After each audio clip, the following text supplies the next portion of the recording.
say something. Otherwise, devotees can speak through chat box.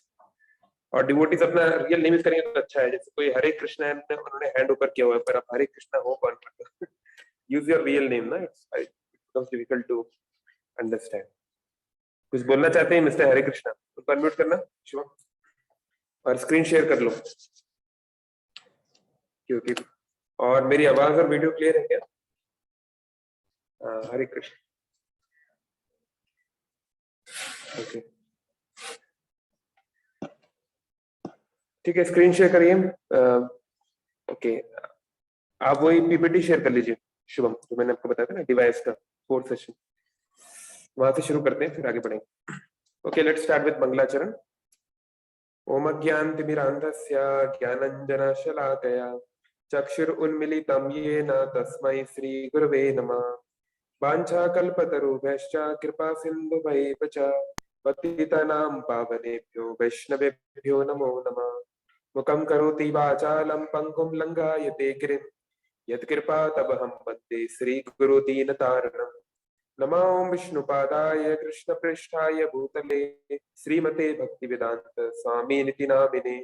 नमस्ते सारस्वती देवे गौरवाणी प्रचारिणे निर्विशेष शून्यवादी पाश्चात्य देशतारिणे. श्री कृष्ण चैतन्य प्रभु नित्यानंद श्री अद्वैत गदाधर श्रीवासादि गौर भक्तवृंद. हरे कृष्ण कृष्ण कृष्ण हरे हरे हरे राम राम राम हरे हरे. भक्ति चलो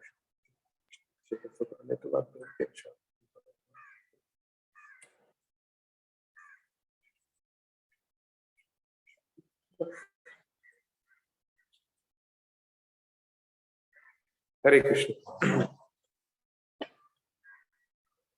ओके शिवम, तो आपको ये हाँ जो वीडियो साउंड होता है ना उसको ऑफ रखना पड़ेगा, नहीं तो उस तरह का ब्लैक स्क्रीन आता है. राइट साइड में जाके वीडियो साउंड या साउंड शेयर ऑफ करना पड़ेगा. ओके हरे कृष्णा. सभी का स्वागत है अंतरराष्ट्रीय कृष्ण भावनामय संघ इस्कॉन कटक की ओर से. और आज बहुत ही इंटरेस्टिंग चीजों पर हम चर्चा करेंगे. Today's topic is can we meet our loved ones after we die. क्या मरने के बाद हम अपने लोगों से कांटेक्ट कर सकते हैं, यानी कि basically what happens when we die. तो आप बोलेंगे प्रभु आपको कैसे पता, आप तो जीवित हो. यस मुझे नहीं पता, but there is a lot of things which are described in the scriptures, and okay how can we believe them and what is the real world proof, उसको भी हम लोग चर्चा करेंगे. okay so in Bhagavad Gita especially chapter 2, it is very important chapter when it comes to the science of soul. इसलिए जो second chapter है भगवत गीता का, उसको गीता का सार भी कहा जाता है. जैसे कई बार आप जाएंगे भारत की कुछ दुकानों पे जाएंगे, चाय वालों की दुकान पे, पान वाले की दुकान पे, तो वहां एक पर्चा लटका रहता है, उसमें लिखा रहता है गीता सार. और वो गीता सार में क्या लिखा रहता है? जो हुआ वो अच्छा हुआ, और जो हो रहा है वो अच्छा हो रहा है, और जो होगा वो अच्छा होगा, तो चिंता मत कर. ऐसा उनके मुताबिक भगवान कृष्ण ने ये बात अर्जुन को बोली है. आप सारी गीता को 10 बार भी खोल के देखेंगे, आपको कभी ये स्टेटमेंट नहीं मिलेगा. मान लीजिए किसी बच्चे की मृत्यु हो गई, किसी का रेप हो गया, किसी का मर्डर हो गया, ये अच्छा हो गया क्या? दुनिया में युद्ध हो रहे हैं, महामारी फैल रही है, ये क्या अच्छा हो रहा है? और एक दिन हमको भी अपने अपनों से बिछड़ना पड़ेगा, बहुत क्रिटिकल बीमारियों को झेलना पड़ेगा, ये क्या अच्छा होगा? तो इस प्रकार से बहुत सारे लोगों ने बहुत कुछ गीता सार बना लिया है अपने मन से. अगर आपको सच में गीता का सार जानना है तो गीता का सेकंड चैप्टर आप पढ़िए, दूसरा अध्याय पढ़िए. और अगर आपके पास बहुत कम समय है, आपके पास गीता पढ़ने का भी समय नहीं है, तो मैं आपको बता रहा हूं रामबाण, the most important verses of Gita. 1975 में शिला प्रभुपाद पेरिस गए थे, फ्रांस. तो पेरिस में, क्योंकि जैसे हम भगवान का जब विग्रह एस्टेब्लिश करते हैं तो अलग अलग नाम होते हैं भगवान के, है ना. जैसे राधा मदन मोहन. भगवान कृष्ण इतने सुंदर हैं कि मदन यानी कि क्यूपिड, कामदेव को भी वो मोह लेते हैं. कामदेव इतने शक्तिशाली हैं कि अपने तीरों से वो अपोजिट सेक्स के प्रति अट्रैक्शन हमें करवाते हैं, और बड़े बड़े शूरवीर, बड़े बड़े योद्धा जो सारे दुनिया को जीत लिए हैं, जूलियस सीजर जैसा योद्धा जो है, वो एक स्त्री की सुंदरता में इतने मोहित हो गए कि अपने देश के सारे कर्तव्यों को भूल गए। तो ऐसे ये काम वासना तो बहुत प्रगाढ़ होती है, बहुत उसके अंदर उसकी बहुत स्ट्रेंथ होती है, लेकिन ऐसी काम वासना करोड़ों करोड़ों कामदेवों को भगवान कृष्ण मोह लेते हैं, इसलिए उनका नाम है Madan Mohan. No one is as beautiful as Krishna, no one can be. चलिए वो कभी और चर्चा करेंगे। ऐसे ही भगवान का नाम है मुकुंद। मुकुंद मतलब जो मुक्ति प्रदान कर सकता है, who can liberate us, who can get rid of all the sufferings that we are having in this life। इसी प्रकार से शिला प्रभुपाद जी ने कुछ खास खास नाम भी रखे। जैसे प्रभुपाद जी ने लंदन में इस्कॉन के बहुत सारे मंदिर हैं, लेकिन जो सबसे पुराना मंदिर है वहां जो राधा कृष्ण का विग्रह स्टैब्लिश हुआ, उसका प्रभुपाद जी ने नाम रखा राधा लंदन ईश्वर। वहां भगवान कृष्ण का नाम रखा प्रभुपाद जी ने London Ishwar, the Lord of London. तो कोई सोच सकता है ये क्या बात है भाई, लंदन तो कोई संस्कृत शब्द नहीं है, ना ही किसी शास्त्र में लंदन का वर्णन है, तो कैसे शिला प्रभुपाद जी कृष्ण को लंदन ईश्वर बोल रहे हैं। तो यथार्थ में अगर हम बात करें, फैक्ट में बात करें, अगर हम तत्व की बात करें, तो भगवान का अर्थ है जो केवल सारी दुनिया के नाथ है, जगन्नाथ। और क्योंकि लंदन भी इसी दुनिया का एक पार्ट है, the Lord of London also. तो एनीवे, जब प्रभुपाद जी पेरिस में गए तो पेरिस में जो हमारे विग्रह है उन्होंने एस्टेब्लिश किया राधा कृष्ण विग्रह, उसका नाम उन्होंने रखा राधा पेरिस ईश्वर। और जो राधा पेरिस ईश्वर थे, इसकी जो इस विग्रह में जो श्रीमती राधा रानी है वो बहुत सुंदर है। इस्कॉन की कुछ श्रीमती राधा रानी के विग्रह जो है वो उनका कोई कंपैरिजन नहीं है। जैसे खासकर सब लोग कहते हैं, आप लोग बाद में देख सकते हैं, राधा श्याम सुंदर जो वृंदावन में है, वहां श्रीमती राधा रानी बहुत सुंदर है। लोग आश्चर्य करते कैसे इसको बना दिया गया। ऐसे मायापुर में है राधा माधव, इसी प्रकार से राधा पेरिस बहुत ज्यादा सुंदर है। तो शीला प्रभुपाद जी ने उसके इनॉग्रेशन के समय एक बहुत अच्छी बात बोली थी। प्रभुपाद जी बहुत विटी थे, कई बार काफी हास्य में भी बातें करते थे कई बार। तो प्रभुपाद जी ने कहा कि सारी दुनिया में ये माना जाता है कि फ्रांस की लड़कियां बहुत सुंदर है, French girls are considered most beautiful. ये प्रभुपाद जी का स्टेटमेंट है, मैं नहीं बोल रहा हूँ। और मतलब एक जनरल एक यूरोपियन थॉट तो एटलीस्ट ये है कि like Paris is the city of romance, the city of art, the city of culture, this that. तो the whole world says that the girls of Paris are the most beautiful, but now Shrimati Radha Rani has come here and Srimati Radharani is the most beautiful, so she will attract even those girls also, है ना। जैसे एक गीत है श्रीमती राधा रानी के बारे में, राधे जय जय माधव दैते, राधा रानी की जय हो जो माधव की लवर है, who is the lover of Madhav, who is the lover of the husband of Lakshmi, means Krishna, and Gokul Tarini Mandal Mahite, Shrimati Radha Rani so beautiful, so beautiful. Gokul Taruni, Gokul जो भगवान कृष्ण का जो गांव है, यानी पूरा ब्रज क्षेत्र, उसकी जो तरुणी है, उसमें जो बालिकाएं जो रहती हैं, जो युवतियां रहती हैं, उनका मंडल, मंडल मतलब ग्रुप, मंडल महिते, ऐसे सारी की सारी गोपियों को उन्होंने मोहित कर दिया श्रीमती राधा रानी, इतनी सुंदर है। और केवल सुंदरता ही नहीं, अपने गुणों से। तो इस प्रकार से पेरिस में प्रभुपाद जी ने एक बहुत ही अलग प्रकार का ये विग्रह एस्टैब्लिश किया। तो वहां पे शिला प्रभुपाद जी जो है, शिला प्रभुपाद जी के एक शिष्य हैं इंद्रद्युम्न स्वामी महाराज, ने नाम सुना होगा, द ट्रैवलिंग मॉन्क, जो कि officially one of the most frequent flyers हैं दुनिया में, जो लोग ट्रैवल करते हैं प्लेन में एक स्थान से दूसरे स्थान पे। तो इंद्रद्युम्न स्वामी एक ऐसे प्रचारक हैं जिन्होंने बहुत दुनिया के कोने कोने में, अमेजोन के जंगलों में आदिवासियों को प्रचार करके आए, वो वहां तक उन्होंने हरे कृष्णा पहुंचा दिया। तो इंद्रद्युम्न स्वामी उस समय वो जो है पेरिस में प्रचार करते थे। तो उनको फ्रेंच नेवी के एक एडमिरल मिले, फ्रेंच नेवी के जो एडमिरल थे उनसे उनकी मुलाकात हुई, और उन्होंने समझाया कि हम भारत का ये जो ज्ञान है, वैदिक ज्ञान, इसको हम पढ़ते हैं, इसको हम दूसरों को समझाते हैं, ये हरि नाम का हम जप करते हैं। तो हमारे गुरु आ रहे हैं पेरिस में, आप चलिए उनसे मिलने के लिए। तो जो फ्रेंच एडमिरल था, बहुत बड़ा व्यक्ति था, उसने कहा देखो मेरे पास समय कम है, मेरे को इंटरेस्ट है इन चीजों में, पर मेरे पास समय कम है। तो महाराज ने इसको समझाया, एक दिन के लिए चलिए बस, हम आपको जाके मिलवा देंगे, फिर आप वापस चले जाइएगा। तो महाराज के कहने पर, उस समय तो वो गृहस्थ थे, तो उनके कहने पर, इंद्रद्युम्न स्वामी उनके कहने पर वो साथ में आए और पेरिस में शिला प्रभुपाद जी से मिले। मंदिर में प्रभुपाद जी को मिलते हुए उन्होंने बोला कि स्वामी जी, आपके शिष्यों ने मुझे जो बात बताई है, आप लोग जो भगवत गीता की बातें बता रहे हैं, मुझे बड़ा अच्छा लग रहा है। ये आत्मा का ज्ञान, ये भगवान, ये प्रकृति, मुझे काफी इंटरेस्ट आ रहा है इस चीजों में, लेकिन मेरी बहुत सारी रिस्पॉन्सिबिलिटी है।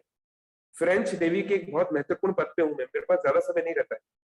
तो अगर गीता में मुझे बताया गया 18 चैप्टर है, कोई एक चैप्टर अगर मुझे पढ़ना हो जिससे मुझे सारी गीता का ज्ञान मिल जाए, मुझे बाकी चैप्टर पढ़ने का टाइम ना हो, केवल एक चैप्टर पढ़ने का टाइम हो, तो मुझे कौन सा पढ़ना चाहिए? प्रभुपाद जी ने तुरंत उत्तर दिया, हाँ, आपको चैप्टर 9 पढ़ना चाहिए, द मोस्ट कॉन्फिडेंशियल नॉलेज, उसका नाम ही है परम गुह्य ज्ञान संस्कृत में। उसके शुरुआत, उस चैप्टर की शुरुआत में भगवान बोलते हैं, राज विद्या राज गुह्यम पवित्रम इदम उत्तमम, दिस इज राज विद्या, द किंग ऑफ नॉलेज, राज गुह्यम, the king of secret things, the most secret things, there is nothing more secret than this. तो अगर आप गीता में भी, अगर आपके पास समय कम है, तो आप 9वां चैप्टर जरूर पढ़ें, क्योंकि उसमें गीता का मूल सार है ना। जैसे हम जब कोई चीज को छुपाते हैं किसी तिजोरी में, किसी ट्रेजर को हम छुपाते हैं, तो उसको बीच में रखते हैं, हर कहीं भी नहीं पटकते। तो ऐसे ही गीता में 18 अध्याय है, तो पहले अध्याय से लेकर 18 अध्याय तक बहुत सारी चीजें बोली गई, पर जो बीच के जो चैप्टर है 7 to 12, उसमें भी खासकर चैप्टर 9, उसमें बहुत डीप बातें बताई गई है। तो वो एडमिरल ने बोला ठीक है। तो उसके बाद शिला प्रभुपाद, आप जानते हैं 1977 में प्रभुपाद जी इस दुनिया को छोड़ दिए, वापस भगवान के धाम चले गए।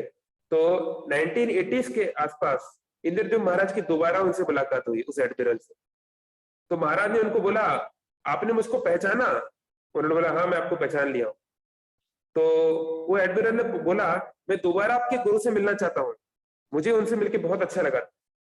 तो महाराज जी ने उनको बताया कि अनफॉर्चुनेटली, दुर्भाग्य की बात है कि अब तो ऐसा नहीं हो सकता, प्रभुपाद जी जो है इस संसार को छोड़ के जा चुके हैं।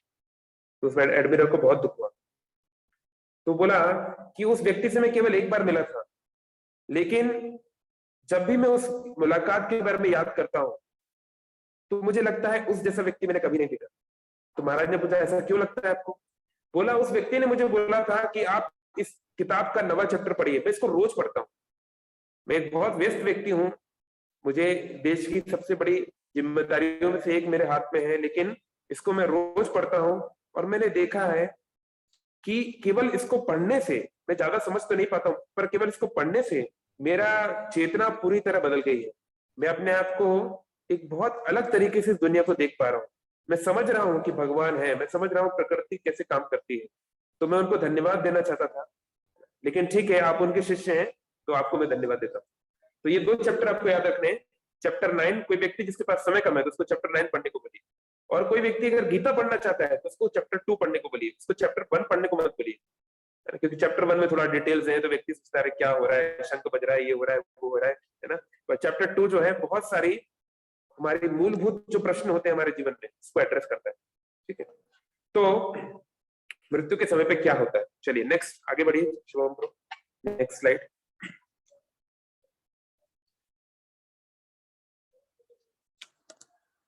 हाँ, स्लाइड आगे करिए। ओके, तो हम जानते हैं, अच्छा पीछे, यस, हाँ थोड़ा पीछे करो। भगवान बोल रहे हैं गीता में, यम यम वापी स्मरणम भावम तजंती अंत कलेवरम तम तम निवेति कौन्तेय सदा तद भाव भाविता। यम यम, जो जो जिस जिस भावना से शरीर को त्यागता है, तम तम निवेति कौन्तेय, हे कुंती पुत्र, उसको उस प्रकार का शरीर मिलता है। यानी कि आपको आगे चल के क्या शरीर मिलेगा, ये आपके हाथ में। जैसे मान लीजिए, अगर आप भगवत गीता के बेसिक्स को आप जानते हैं, तो आप इस बात को समझते होंगे कि ये शरीर क्या है, एक आउटर कवरिंग की तरह है, एक कपड़े की तरह है। अब बताइए, आप पीटर इंग्लैंड की शर्ट पहनेंगे, या मान लीजिए आप, और कौन कौन से ब्रांड होते हैं ज्यादा मुझे पता नहीं, सपोज कोई बहुत बड़ा ब्रांड पेंटालून्स और व्हाटएवर, आप उसकी शर्ट पहनेंगे, या मान लीजिए आप 100 रुपए की शर्ट जो मिलती है मार्केट में वो पहनेंगे। वो इस बात पर डिपेंड करता है कि आपके हाथ में कितना पैसा है ना। Oh thank you for telling us, maybe there is a brand called Gucci. Okay, तो आप 1 लाख रुपए की शर्ट पहनेंगे या 100 रुपए की शर्ट पहनेंगे, ये डिपेंड करता है कि आपके पास कितना पैसा है, कितना आपने अपने आप को उसके लिए रेडी किया है, नहीं। और दूसरा आपकी इच्छा क्या है। हो सकता है कि मैं, जैसे कि हम जानते हैं हमारे मार्क जुकरबर्ग, जुकरबर्ग दुनिया के सबसे अमीर आदमियों में से एक है, पर वो बहुत सिंपल टी शर्ट पहनते हैं ब्लू कलर की, नहीं, क्योंकि उनको इतना शौक नहीं है। तो हो सकता है कि वो करोड़ों रुपए की शर्ट पहन सकते थे, पर वो नहीं पहनते क्योंकि उनको शौक नहीं है। तो दो चीजें हैं जिसके आधार पे मैं नेक्स्ट में कौन सा शर्ट पहनूंगा वो डिसाइड होगा, क्या, मेरे डिजायर्स और मेरा क्वालिफिकेशन, है ना, कि मेरे पास उसको प्राप्त करने के लिए रिसोर्सेस, शक्ति है कि नहीं। इसी प्रकार से ये शरीर जो है वो एक कपड़े की तरह है। ये जैकेट अभी नहीं है तो इसलिए मुझे बहुत पसंद है, धीरे धीरे जैकेट पुरानी होने लगेगी तो मैं इसका, मेरा इसके प्रति अट्रैक्शन कम होता जाएगा और फिर एक दिन इस जैकेट को मुझे फेंक के दूसरा जैकेट पहनना पड़ेगा।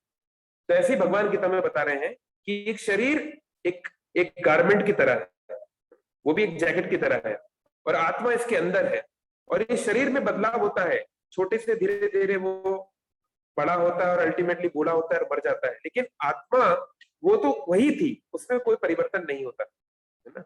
दिल तो बच्चा है जी, दिल बच्चा ही रहता है। तो हमें कौन सा शरीर मिलेगा वो मुख्यतः दो बातों पे डिपेंड करता है। नेक्स्ट शुभम, आगे करो, उसमें शायद बताएगा।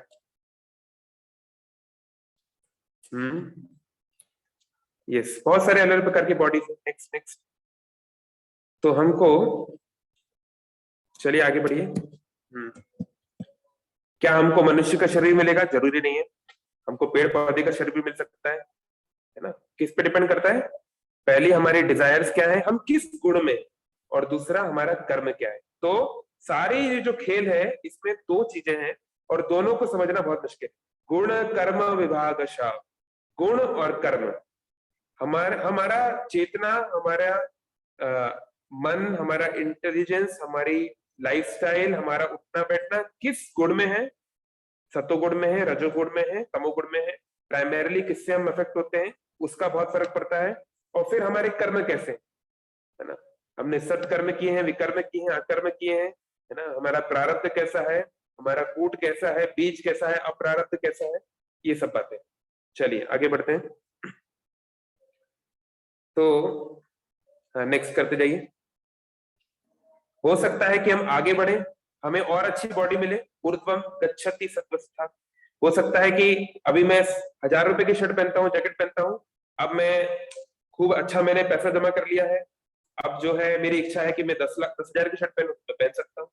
हो सकता है कि मेरे पास अभी 1000 की शर्ट है, लेकिन क्योंकि मैंने पैसा जमा नहीं किया, मैंने अपना सारा पैसा जो है, सारी सैलरी जो है बर्बाद कर दी इधर, तो अब जो है मुझे शायद कुछ भी पहनने को ना मिले, रोड पे जाना पड़े। तो मेरे ऊपर है, ये ह्यूमन बॉडी जो है जंक्शन की तरह है। अब हमारे हाथ में है, हम जो जो चॉइसेस लेते हैं उसके आधार पे हमको जबरदस्ती प्रकृति कहीं भेज देगी।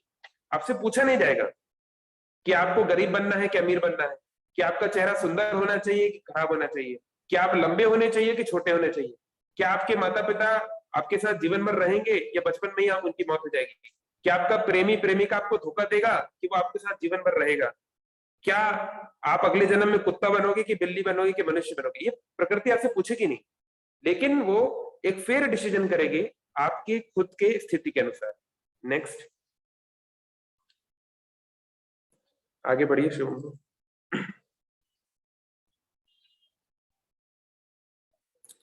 हरे कृष्ण। यस, बढ़ते चलिए। हाँ, मान लीजिए अगर आपके पास एक उदाहरण है शास्त्रों में, मान लीजिए अगर आपको बहुत शौक है रॉ मीट खाने का, मांस खाने का बहुत शौक है, तो प्रकृति, ये संसार में एक्चुअली हम सोचते हैं हमें क्यों भेजा गया है, इस संसार में कृष्णा भूलिया जीव भोग वांछा करे, निकटस्थ माया तार झपटिया धरे।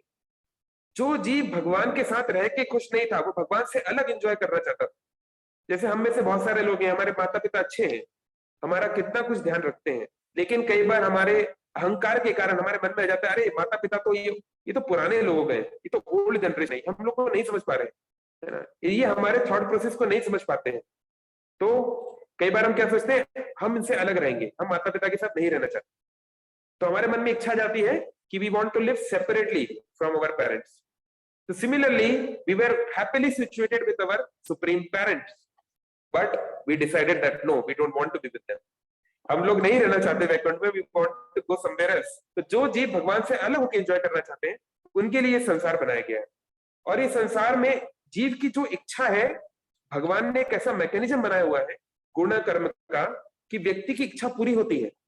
अगर आपकी इच्छा है कि मैं खूब सारा मांस खाऊं, दिन में 3 बार मांस खाऊं, तो भाई मनुष्य का शरीर जो है मांस खाने के लिए अच्छा नहीं है, मुश्किल होती है, उसका डाइजेशन जो है एक लिमिट है। तो प्रकृति आपको अगला शरीर ऐसा देगी, एक कार्निवोरस एनिमल का शरीर आपको देगी, आप एक शेर बन जाओगे, एक चीता बन जाओगे, कि आप आसानी से मांस खा सकते हो, कोई दिक्कत नहीं है। अगर आपका शरीर, अगर आपकी जो इच्छा है वो है तमोगुणी, अरे काहे के लिए दौड़ भाग करो यार, काहे को ये सब जानो, खाओ पियो सो जाओ बढ़िया, तमोगुण, जीवन का कोई उद्देश्य नहीं, जीवन का कोई लक्ष्य नहीं, तो हो सकता है आपको एक पोलार बियर का बॉडी मिल जाए। पोलार बियर जो होता है हाइबरनेट पे चला जाता है, मतलब कि सर्दियां जब आती हैं पोल्स पे, नॉर्थ पोल्स वगैरह पे, तो 6 महीने के लिए सो जाता है, बढ़िया है, कुंभकर्ण की नींद हो जाती है। चलिए आगे बढ़िए। इस प्रकार से बहुत सारे उदाहरण शास्त्रों में हैं कि हम जब इस प्रकार की हमारी जो चेतना होती है उसके आधार पे हम आगे बढ़ते हैं। चलिए आगे बढ़े, चलो नेक्स्ट। तो अब हमको डिसाइड करना है कि हम क्या करना चाहते हैं, भगवान को दोष देने से कुछ नहीं होगा। चलिए दूसरे मरने के बाद क्या होगा वो तो छोड़ दो, मान लीजिए अगर आप 30 साल के हैं अभी, तो 70 साल के आप जब होंगे तब आपका शरीर कैसा होगा, आपका मन कैसा क्या होगा, आपकी बुद्धि कैसे होगा, आपका परिवार कैसा होगा, उसमें उस बहुत सारी चीजें आपके हाथ में है।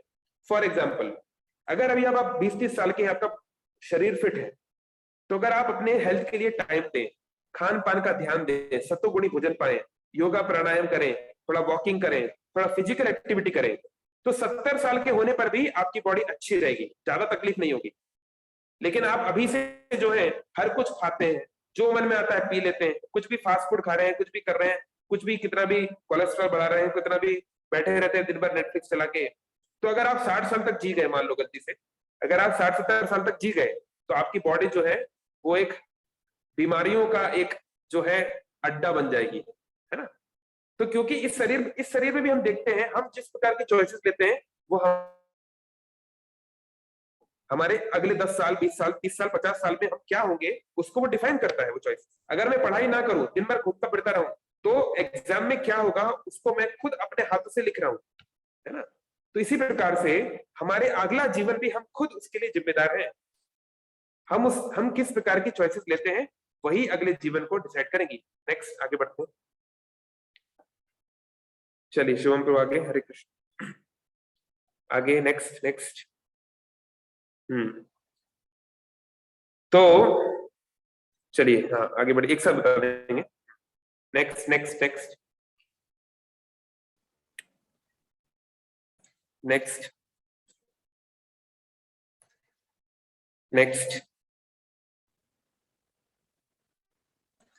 हाँ आगे बढ़िए। चलिए बस, हाँ एक पीछे चलिए। तो धर्म के 4 पिलर होते हैं, बैक चले जाइए थोड़ा सा 2 स्लाइड्स पीछे, वो लास्ट तक। धर्म के 4 पिलर होते हैं। जो धर्म होता है इसको बैल से कंपेयर किया गया है, बैल माने कि बुल, और जो धरती होती है पृथ्वी, उसको गाय से कंपेयर किया गया। एक और पीछे चले जाइए बस, एक बार और बैक दबा दीजिए ताकि वो चारों लिखा जाए नीचे।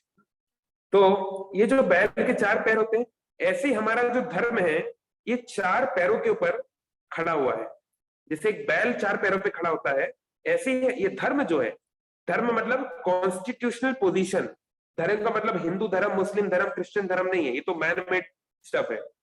धर्म मतलब जीव की स्वाभाविक स्थिति, ऐसी जीव की क्वालिटी जो जीव से अलग नहीं की जा सकती। जैसे शुगर चाहे भारत में हो चाहे पाकिस्तान में हो, चाहे उसको आप खाओ चाहे मैं खाओ, चाहे मैं उसको दिन में खाऊं चाहे रात में खाऊं, शुगर हमेशा स्वीट ही होती है, शुगर सॉल्टी नहीं बन जाती। है ना। तो इसी प्रकार से धर्म मतलब होता है धार्यते इति धर्म, जो हमको धारण करता है, जिसके बिना हमारा कोई अस्तित्व नहीं, उसको धर्म कहते हैं।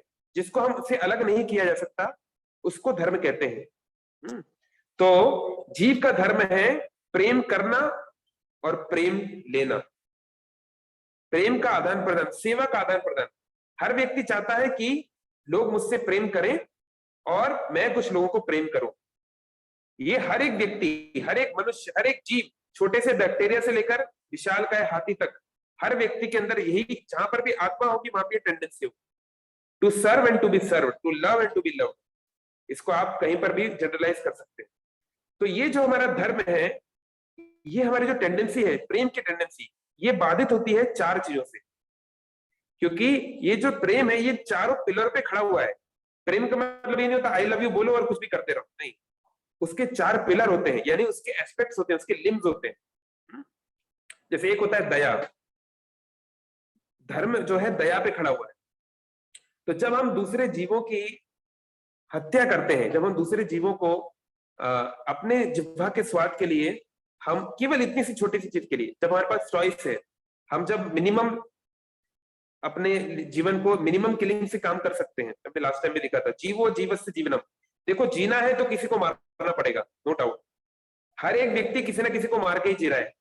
कोई गाय को काट रहा है, कोई बकरी को काट रहा है, कोई जो है पेड़ पौधों को काट रहा है, ठीक है। लेकिन कोशिश करना चाहिए लीस्ट डैमेज, मिनिमल डैमेज जो हम कर सकें इन्वायरमेंट को, पृथ्वी को, वो करना चाहिए। तो कई बार हम वो नहीं करते, फिर हम जो है, तो ये मीट ईटिंग क्या करता है, ये दया, हमारे हृदय की दया को कम कर देता है, उसको कवर कर देता है। क्योंकि हमारी दया हमारे परिवार वालों के प्रति है, मनुष्यों के प्रति। अरे इंसान का बच्चा है, कुत्ते का बच्चा है, तो वो जो गाय कट रही है, वो जो बकरा कट रहा है, वो भी तो भगवान का बच्चा है, उसको क्यों मार रहे हैं। तो वो जो दया है वो ढक जाती है, तो उससे व्यक्ति का धर्म जो है वो एक पैर से गिर जाता है। इसी प्रकार से for example illicit sex, illicit sex का मतलब है कि हम अपने गृहस्थ या अपने विवाह आश्रम के अलावा, अपने पति या पत्नी के अलावा किसी और से संबंध बनाए, to have a relationship outside of marriage.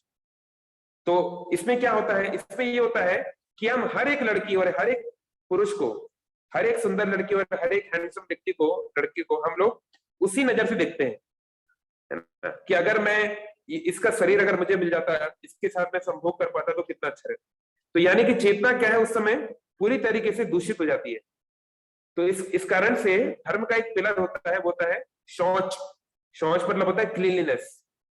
हम लोग सोचते हैं शौचालय मतलब बुरी जगह है कोई, शौचालय मतलब, अरे शौच मतलब होता है जहां पे व्यक्ति, जैसे पुस्तकालय, पुस्तकालय मतलब जहां पे पुस्तक मिलती है। विद्यालय, विद्यालय मतलब जहां विद्या मिलती। तो शौचालय, शौच मतलब होता है क्लीनलीनेस। तो शौचालय मतलब जहां व्यक्ति क्लीन होके आता है, उसको शौचालय बोलते हैं संस्कृत। तो हृदय की जो शौच है, जो चेतना की जो शौच है, उसकी जो क्लीनलीनेस है वो चली जाती है, क्योंकि हम सारी दुनिया को उसी तरीके से देखते हैं। तो इलिसिट सेक्स अगर व्यक्ति के हृदय में, अगर व्यक्ति इलिसिट सेक्स को फॉलो कर रहा है, तो उसके लिए धर्मपरायण होना कठिन है और ऑलमोस्ट इम्पॉसिबल है। तो इस प्रकार से चलिए नेक्स्ट, कभी और इसमें चर्चा करेंगे डिटेल में, आज का हमारा मेन टॉपिक नहीं है। आगे बढ़ते हैं नेक्स्ट। तो प्रश्न उठता है कि हाँ, हम किस प्रकार की एक्टिविटीज किए हैं जीवन के दौरान, वो कई प्रकार के हमें अलग अलग शरीर हमको दिलवा सकता है। पद्म पुराण बताती है कि there are 84 lakh forms of life, 84 lakh योनियां होती है। जलजा नवलखाणी, पानी के अंदर एक्वेटिक्स 9 लाख प्रकार के होते हैं। डार्विन जी का जो थ्योरी आया कि कैसे, जो थ्योरी ऑफ इवोल्यूशन, कि कैसे पहले इस प्लेनेट पे कोई लाइफ नहीं थी और वाटर के अंदर पहली लाइफ आई। हाँ, Padma Purana agrees with that. Jalaja नवलखाणी, पहले जल में लाइफ है फर्स्ट, उसके बाद स्थावरम, मतलब पेड़ पौधे, है ना, जो नहीं चल सकते, जो एक जगह स्थित हैं, वो 20 लाख तक। तो इतने लाखों लाखों प्रकार का जीवन है। और हम देखते हैं, हम सोचते हैं कि केवल 750 करोड़ लोग जो मनुष्य हैं उनमें ही जीवन है। नहीं, हो सकता है कि आज मैं मनुष्य हूं, लेकिन मरने के बाद दोबारा, कई बार लोग बोलते हैं कि प्रभु जी, अगर सोल ना जी सकती है ना मर सकती है, मतलब ना तो उसको बनाया जा सकता है ना मिटाया जा सकता है, तो सोल मरने के बाद कहाँ जा रही है और नई नई सोल कैसे पैदा हो रही है? तो जो लोग इस तरह का प्रश्न करते हैं वो ये बात नहीं समझते हैं कि चाहे कुत्ता हो, चाहे बिल्ली हो, चाहे सुअर हो, चाहे पौधा हो, जहां पर भी लाइफ है, consciousness is the symptom of soul. जहां पर भी चेतना है, चेतना मतलब ability to think, feel, will and react, है ना, to be conscious about your environment, जहां पर भी अवेयरनेस है, जहां पर भी चिंतन है, विचार है, जहां पर भी एक्शन है, वो लाइफ का फॉर्म है, वो लाइफ की संकेत है। ये टेबल डेड मैटर है क्योंकि ये सोच नहीं सकती, ये रिएक्ट नहीं कर सकती, ये फील नहीं कर सकती। लेकिन कोई भी लिविंग एंटिटी हो, चाहे एक बड़ा से हाथी से लेकर छोटी सी चींटी तक, दे कैन डू सो। तो सोल जो है वो it is the sign of life. आज भी मॉडर्न साइंस, मेडिकल साइंस में आप किसी से पूछ लीजिए, give me a precise definition of life, what is life, so they cannot give you a precise definition. They will say okay, it is a combination of many things, like आपका respiratory organ चलने चाहिए, जितने भी critical parameters है सब चलना चाहिए, that's okay, these are symptoms, but what is life? But Vedanta जो है, शास्त्र जो है, वो शुरू यहीं से होता है, अथातो ब्रह्म जिज्ञासा, I am the spiritual part and parcel of the absolute truth which is the basis of this body. चलिए आगे बढ़ते हैं, नेक्स्ट, चलो चलो आगे बढ़ते जाओ फास्ट फास्ट। तो हाँ चलिए आगे बढ़ते जाइए। So how do we know what is the right way of living and things like that? इनमें से कुछ चीजें हम पहले कई बार चर्चा कर चुके हैं, बट शॉर्ट में बता देंगे। चलिए नेक्स्ट नेक्स्ट, आप आगे बढ़ते जाइए। सो ऑल दीज वैदिक टेक्स्ट, कई बार लोग सोचते हैं वेदों में आपको कुछ भी डायरेक्शन नहीं दी गई है, आपको जो करना है करो, बस आप हिंदू हो, है ना। कई बार लोग इस प्रकार आप देखेंगे ऑनलाइन, कुछ लोग का इस तरह कहना है, आप जो चाहे करो, है ना, यतो मत ततो पथ, आपको जो लगता है सही वही आप करो और यही आपका धर्म है। अरे ऐसे कैसे भाई? अभी हमने बात की कि धर्म है कॉन्स्टिट्यूशनल पोजीशन, भारत का एक कॉन्स्टिट्यूशन होता है ना, तो कोई भी व्यक्ति क्या कह सकता है, मैं एक भारतीय हूं, क्या मैं कह सकता हूं मैं जो सोचूं, जो मेरे मन में आए वही भारत का संविधान है? ऐसा हो सकता है क्या? मैं सोचूं कि मैं किस सामने वाले के घर में चोरी कर सकता हूं, ये मेरा संविधान है, तो क्या मुझे लोग एक्सेप्ट करेंगे? नहीं, भारत का संविधान फिक्स्ड है, और आप अगर इस तरीके, एक सर्टेन तरीके से काम करेंगे तो आपको अवार्ड किया जाएगा। अगर आप सोसाइटी के लिए काम करेंगे, आप देश के लिए मेडल जीतेंगे, आप सरहद पे दुश्मनों को मारेंगे तो आपको मेडल दिया जाएगा, और आप उसके विरुद्ध काम करेंगे, आप कोई क्राइम करेंगे, आप कोई समाज में परेशानी लाएंगे तो आपको सजा दी जाएगी। तो ऐसे ही जो मेरे मन में है वो धर्म नहीं है। धर्म बहुत स्ट्रिक्ट प्रिंसिपल्स के आधार पर चलता है, और अगर हम प्रिंसिपल्स के विरुद्ध जाएंगे तो हमको सफरिंग करना पड़ेगा, है ना। इसलिए बहुत सारे सो कॉल्ड गुरु, बहुत सारे सो कॉल्ड स्पिरिचुअलिस्ट आ गए हैं जो बस हमारी वाहवाही करना चाहते हैं, हम जो कर रहे हैं उसको वो प्रोत्साहित करना चाहते हैं, और हमको रियलिटी नहीं बताना चाहते, क्योंकि they just want followers, they just want YouTube following, or they just want your money or things like that. But if a genuine teacher will tell you what is right and what is wrong, शास्त्रों को बताना पड़ेगा क्या सही है और क्या गलत है। केवल ये अच्छी अच्छी बातें करने से, मीठी मीठी कथा बताने से नहीं होगा, है ना। They have to tell what is right. एक माँ को बताना पड़ता है, बेटा ये चीज सही है और बेटा ये चीज गलत है। माँ ये नहीं बोल सकती अरे मेरा बेटा है, मैं काहे के लिए इसको परेशान करूं, क्यों इसको मैं दुख दूं, जो कर रहा है करने दो। अरे जहर खाएगा तो खाने दोगी क्या? अगर गुंडे मोबाइलों के साथ घूमेगा तो घूमने दोगी क्या? नहीं। तो इस प्रकार से भी स्पिरिचुअलिटी को केवल ये एक ये लेबल्ड कर देना कि हाँ ये तो मत ततो पथ, जो करना है करो, सब सही है, this is not right. You have to ask what is that path. सारे रास्ते सही नहीं है ना। तालिबान का भी एक रास्ता है, जो चोर होते हैं, जो रेपिस्ट होते हैं, जो मर्डरर होते हैं, उनका भी एक रास्ता है। ऐसे धर्म के नाम पे लग रहा है धर्म, पर हो सकता है वो अधर्म का रास्ता हो, तो ये हमको चुनना है। नेक्स्ट, चलिए आगे बढ़िए। हाँ नेक्स्ट नेक्स्ट, चलो ये सब तो स्किप करेंगे, फटाफट आगे बढ़ते जाओ। तो कई बार ये प्रश्न आता है, क्या हम ही परम ईश्वर हैं? क्या आत्मा और परमात्मा में कोई अंतर नहीं है? तो एक जगह एक आचार्य बताते हैं, अगर आत्मा और परमात्मा एक ही है, अगर आत्मा और परमात्मा में कोई अंतर नहीं है, तो दो अलग शब्द लिखने की क्या जरूरत है? अगर सिटीजन और प्राइम मिनिस्टर में कोई अंतर नहीं है, सिटीजन और किंग में कोई अंतर नहीं है, तो दो अलग अलग शब्द लिखने की क्या जरूरत है?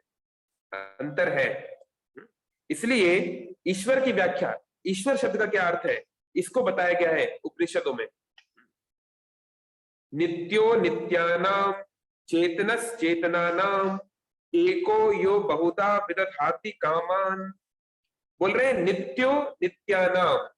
नित्यो मतलब होता है संस्कृत में प्लूरल, मल्टीपल लोग नित्य है। नित्य मतलब इटर्नल, ना जिनकी कोई शुरुआत हुई है ना जिनका अंत होगा। आत्मा जो होती है वो नित्य होती है, इट इज ऑलवेज देयर। तो बहुत सारी आत्माएं हैं, नित्यो नित्यानाम, लेकिन एक आत्मा अलग है, चेतनस चेतनानाम। बहुत सारे चेतन व्यक्ति हैं और एक चेतन व्यक्ति वो अलग है। उनमें अंतर क्या है? एको यो बहुधा विदधाति कामान। वो एक जो है वो बहुधा, वो बाकी सभी की कामनाओं को पूरा करता है। वो एक जो व्यक्ति है उसके ऊपर सारे के सारे लोग डिपेंडेंट है। जैसे एक परिवार में एक पिता है, लेकिन हो सकता है कि वो दर्जनों बच्चों की आवश्यकताओं को पूरा कर रहा हो। तो इस प्रकार से ईश्वर में, परम ईश्वर में और जीव में अंतर है। हाँ, एक दृष्टि से अंतर नहीं भी है। क्या? ईश्वर भी सच्चिदानंद है और हम भी सच्चिदानंद है। तो भगवान और हम एक ही है एक प्रकार से, और एक प्रकार से अलग है भी, है ना। तो हमको ये समझना चाहिए कि कभी भी कोई जीव कृष्ण नहीं बन सकता। No one can become Krishna, no one can become Shiva. एक यूट्यूब पे बहुत फेमस एक गुरु है, उन्होंने एक बात बोली कुछ दिन पहले कि आई हैव बिकम 80% शिवा और 90% शिवा, पता नहीं कितना परसेंट बोला उन्होंने। तो बात यह है, no one can become Shiva. कई लोग मंत्र जाप करते हैं, शिवोहम शिवोहम शिवोहम अहम I am Shiva, I am Shiva. No, you are not Shiva. You cannot create this universe. You cannot give mukti. You do not live on Kailash. Your wife is not Durga Devi. You are not Shiva. So हमको समझना चाहिए, yes, we can become like Lord Shiva. We can become like Lord Krishna in some ways. We can get the qualities. We can get soft heart like Lord Krishna. We can get all the compassion like Lord Krishna. Yes, it's possible. हमारे अंदर उनके कुछ गुण आ सकते हैं, लेकिन we cannot be complete supreme Lord. Okay, चलिए आगे बढ़ते हैं। नेक्स्ट, चलिए हाँ, और आगे बढ़िए तेजी से, क्योंकि हमारा मेन टॉपिक अभी बाकी है। श्राद्ध क्या है, कौवे क्यों है इसके अंदर, और भूत प्रेत इत्यादि। चलिए, ये सब तो हम लोग ऑलरेडी डिस्कस करते रहते हैं, कभी और डिस्कस करेंगे। फटाफट आगे बढ़ते जाइए।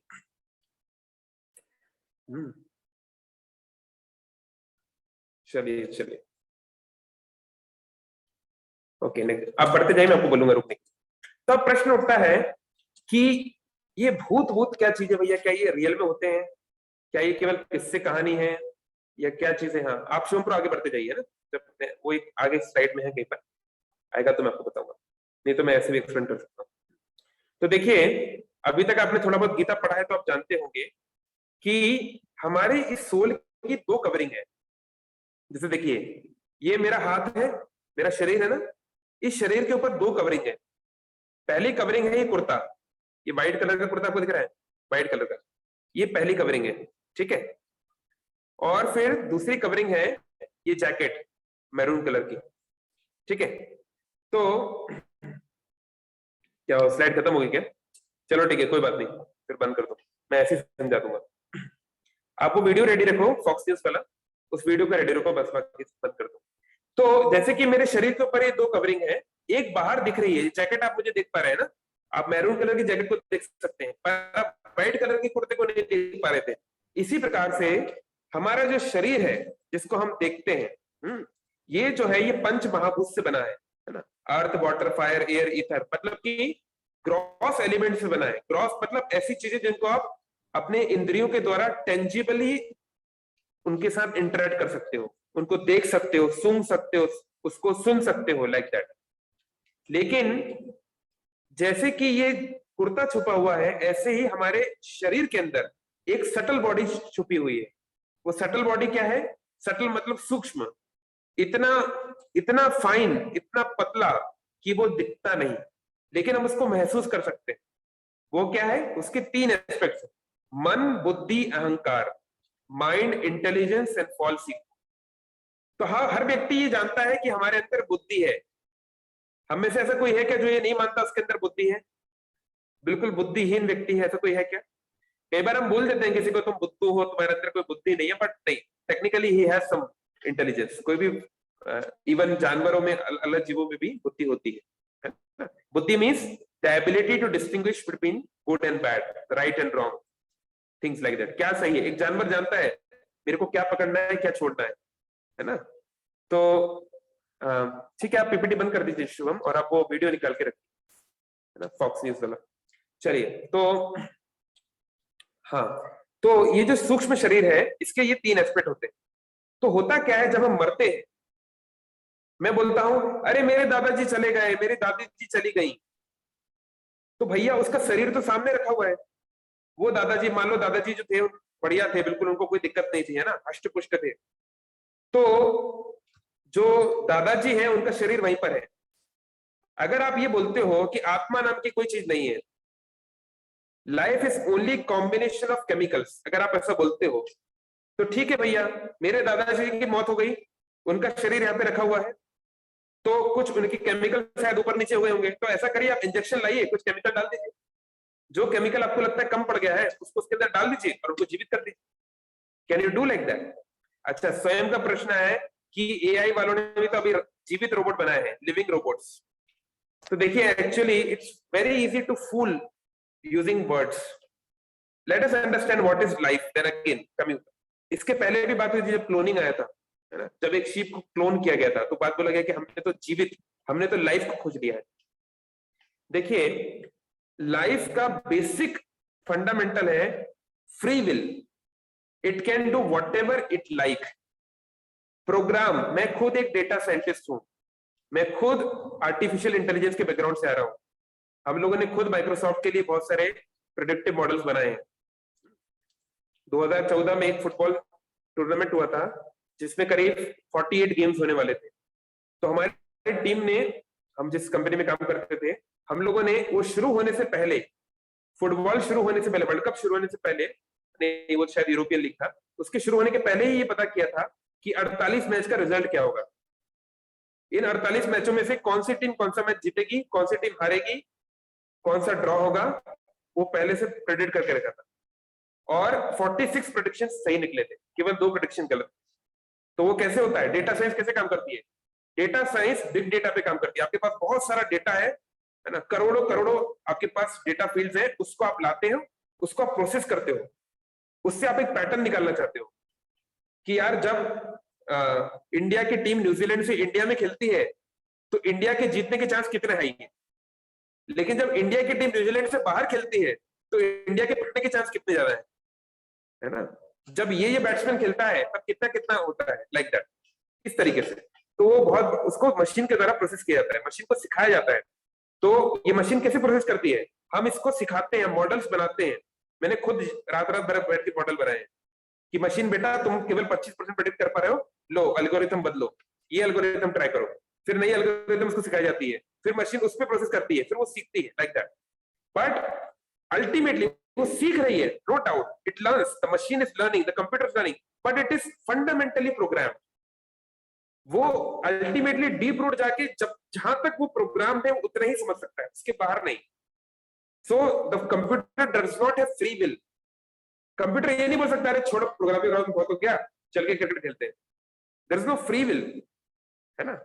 तो कहने का मतलब है कि केवल एक्ट करना, केवल कार्य करना ही जो है लाइफ की निशानी नहीं है। रोबोट काम कर सकता है, मशीन भी काम कर सकती है, बट मशीन सोच नहीं सकती।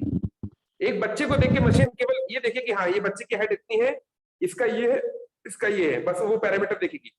बच्चे के प्रति उसको प्रेम नहीं आएगा। बच्चे के आंसू देख के उसके आंसू नहीं निकलेंगे जो एक मनुष्य के निकल सकते हैं। You got the point? भगवान जो है, भगवान बहुत ऊंचे स्तर के प्रोग्रामर है, उनकी और हमारा कोई कंपैरिजन नहीं है। तो ये कई बार ये बहुत दुर्भाग्य की बात है कि हमारे वैज्ञानिक लोग भी इस प्रकार से प्रचार करते हैं कि मान लो उन्होंने सच में लाइफ बना दी। अगर सच में तुमने लाइफ बना दी तो तुम क्यों मर रहे हो भाई? तुम कुछ ऐसा करो कि तुम ना मरो। Why you are telling? तो living robots are not living robots. Yes, they are robots with the ability to learn from environment. Yes, that makes them superior. मतलब वो अडॉप्ट कर सकते हैं, है ना? जैसे मान लीजिए मैंने यहाँ पे एक मशीन गन रख दी, तो मशीन गन केवल एक ही चीज करके मारेगी, लेकिन जो लिविंग रोबोट है या सोफिस्टिकेटेड रोबोट है, वो देखेगा सामने वाला दुश्मन है कि दोस्त है, उसके बैच कौन सा है, भारत का है कि पाकिस्तान का, स्कैन करेगा, क्यूआर करेगा, कुछ ना कुछ उन पैरामीटर्स के आधार पर वो डिसाइड करेगा। हाँ, तो उस सेंस में it is superior machine, no doubt, but it is still a machine, है ना। अगर उसको प्रोग्राम किया गया कि पाकिस्तान के जवान को मारना है तो वो मारेगा। वो सनी देओल की तरह बॉर्डर पिक्चर में सनी देओल ने पाकिस्तान वाले को पानी पिलाया था, वो नहीं पिलाएगा पानी का, वो केवल गोली पिलाएगा उसको, पानी नहीं पिला सकता उसको, समझ रहे हैं। So there is, it is very easy to make this kind of terms, but it's not the reality. तो अच्छा, घोस्ट क्या होते हैं, हमारा पॉइंट है कि भूत प्रेत क्या होते हैं, हम लोग let's not get into other things. तो देखिए, जब हम लोग मरते हैं ना, तो ये जो जैकेट है ना ब्राउन कलर की, ये जो मैरून जैकेट है, ये मैरून जैकेट जैसे जब हम बदलता हूं तो मेरा कुर्ता नहीं बदलता, कुर्ता रहता है अंदर। तो अभी मैंने मैरून पहनी है, मैं काली पहन सकता हूँ, मैं ब्लू पहन सकता हूँ, लाइक दैट। तो सिमिलरली मृत्यु के समय क्या होता है, व्यक्ति आत्मा को उसकी सटल बॉडी उसके नेक्स्ट डेस्टिनेशन पे ले जाती है। ध्यान से सुनिए, आत्मा को उसकी सटल बॉडी यानी मन बुद्धि अहंकार उसके नेक्स्ट शरीर पे, नेक्स्ट ग्रॉस बॉडी के पास ले जाता है। यानी कुर्ता पहनकर ही मैं कहीं जाता हूं दूसरी जैकेट पहनने के लिए, मैं कुर्ता नहीं उतारता। इसका मतलब ये हुआ कि मरने के बाद भी आपका मन बुद्धि अहंकार नष्ट नहीं होता। It is not destroyed at the time of death, only this body is destroyed. Destroyed means one leaves this body, और प्रकृति फिर उसको डिस्ट्रॉय कर देगी, चाहे आप उसको जो चाहे करना कर लो। तो कहने का तात्पर्य है कि ये अब प्रश्न उठता है कि ये मन बुद्धि अहंकार क्या करेगा। ये मन बुद्धि अहंकार, प्रकृति इसको एक दूसरा शरीर रिवॉर्ड करती है कि ठीक है तुमने अच्छे काम किए हैं, तुम जो है सतोगुणी व्यक्ति थे, तुमको दोबारा मनुष्य का जीवन मिलेगा। तो हो सकता है दोबारा आपको मनुष्य का जीवन मिल जाए तुरंत, नेक्स्ट बॉडी इमीडिएटली आपको एक मनुष्य की किसी माँ के गर्भ, किसी पिता के स्पर्म्स के माध्यम से आप किसी माँ के योनि में पहुंच जाए शीघ्र ही, ऐसा हो सकता है ना। लेकिन हो सकता है प्रकृति सोचे नहीं नहीं नहीं, इसको पहले हॉल्ट पे रखो, उसको बोलते संध्या, व्यक्ति हॉल्ट में है। तो हम लोग श्राद्ध में जब आएंगे उसको हम चर्चा करेंगे, श्राद्ध की जब हम बात करेंगे। या हो सकता है प्रकृति ये डिसाइड करे कि नहीं, ये जो है इस व्यक्ति ने बहुत सारे गलत गलत कार्य किए, इसको कुत्ता बिल्ली बनाओ, उसको 84 लाख योनि में घुमाओ, चींटी से लेकर बैक्टीरिया से लेकर चींटी से लेकर धीरे धीरे करते करते जब तक ये बंदर गाय या शेर नहीं बन जाता, तब तक इसको पूरा प्रोसेस करो, मनुष्य बनने तक प्रोसेस करो। और हो सकता है कि आपने इतने